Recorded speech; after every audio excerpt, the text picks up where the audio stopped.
ეხლა გიხსნით ძალიან მარტივად როგორ არ $400 პლუსში და კიდევ როგორ ველოდები რომ $400 ზემოდან მოვიგო ამ ტრეიდში.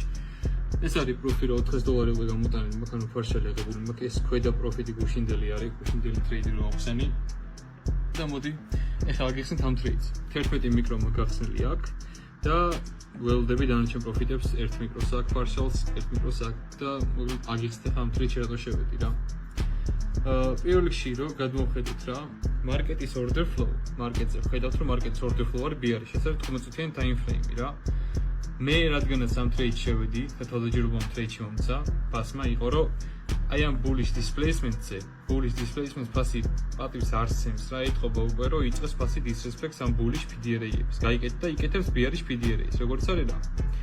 ეს order block-ი გაიკეთა BR-ში და მაგ order block-ზე ფას აქვს აქვია. მაგ order block-ზე ფას აქვს რეაქცია, displacement-ს აკეთებს და აქ 30-30 რო წერი აქვს.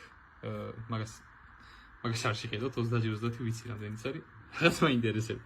მოკლედ ხო, ანუ ეს bullish displacement-ი და disrespect ამ ერთწუთიანზე, მერე გაიკეთა BR-ში PDRA, ეს დაარესპექტა, ანუ მე ამ მომენტში ჩარტს არ უყურებდი და დაველოდი რადგან ხარვარი ტრეისმენტი ქონდა კიდე უფრო, ანუ შემოტრიალებულიყო ფასი, ეს bullish roll gap-ი დაედისრესპექტებინა, მან გავშორტე იმენა სნაიპერით მქონდა როგორც გუშინ და ეხლა ველოდები ფასს რომ კიდე ჩამოვიდეს ქვემოთ.